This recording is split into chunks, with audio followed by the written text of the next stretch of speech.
Hivanyň indiki hany Seyit Muhammed Han ol türkmenleri yara güýji bilen boýna edirip bilmejegine göz ýetirip, türkmen tire taýpalar biri-birine garşy öjüklemek siýasatyny alyp barypdyr.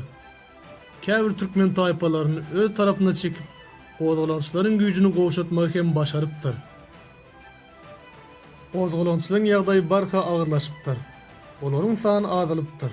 Şu ýagdaýdan çykaly gözläp 1858-nji ýylyň tonusunda Atamurat Han Orenburga adam iýerip Russiýanyň häkimetlerini ýutupdyr. Ol padşah Russiýasyndan Xiva hanyna garşy göreşmek üçin ok ýara bermegini hem de öz raýatyna kabul etmegini haýyş edipdir. Emma ondan netije bolmandyr. 1858-nji ýylyň oktyabr aýynda Xiva hanyň üstemine garşy türkmenler bilen gowşulukda ýaşaýan Garagalpaklar hem gozgolan başlanýar.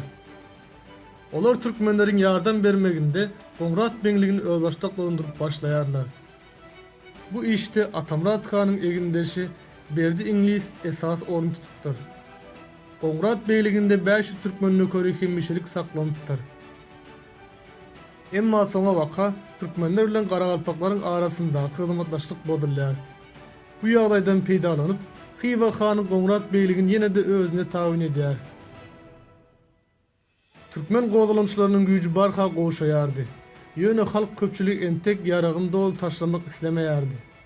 Sebäbi ilatyň ýaşaýyşynyň esasy bolan ýer suw meselesi çözülmeýärdi. Şonuň üçin gozgolan soňky ýyllarda hem yüzden saplanmak dowam edýärdi. 1865-nji ýylda Xiva hanyň tagtyna Seyit Muhammed Rahim ikinji çykýar. Ol hem türkmenleriň ýaşaýan ýerlerini akýan ýaplar beklep, wagtal olaryň üstüne goşun sürüpdir. 1866-1867-nji ýyllarda harby çakmyşyklar gaýtalanyp durupdyr. Emma indi gozgolançylaryň güýji peselipdi. Atamurat Han ýene-de padşah Russiýasyna kömek sorap ýüzükdär. Emma ol hem bu gedek netijesiz bolýar. Xiva hanyň türkmenleri üstün barha güýçlenýärdi. Olara Xiva bazaryna barmak we galla satyn almak gadawan edilipdi. Bu agyr ýagdaýda türkmenleriň epesli bölegini Xiva bilen umum ulalaşa gelmägi oňa tabin bolmagy mejbur edýärdi. Atamurat hanyň Xiva hanyň zulmuna garşy 12 ýyllap alyp baran göreşiniň iň soňgusy 1867-nji ýylyň awgust aýynda bolýar. Gozgolançylar ýeňilýärler we hana boýun bolýarlar. Atamurat Han Xiva hanyna tabin bolman 40 öýlü türkmen bilen Gyzyl Suwa ýagny Krasnovodska häzirki Türkmenbaş şäherine gelýär.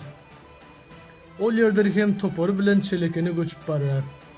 Çelekende olara Qiyat hanyň agtygy Salih Han hem tarapdaýyny kömek etýär.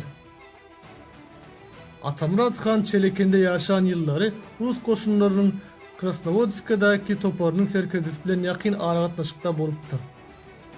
1873-nji ýylda padşah Russiýa Xiva hanyny basyp alandan soň ol ýene-de öz dowduk mekanyna göçüp barýar we şol ýerde ömrüniň ahyrına çen ýaşapdyr. Atamurat hanyň esasy maksady türkmen taýpalaryny birleşdirip Xiva hanyň zulmyndan azat bolmakdy. Başa barsa türkmenleriň özbaşdak milli döwletini döretmäge bolan synanyşykdy.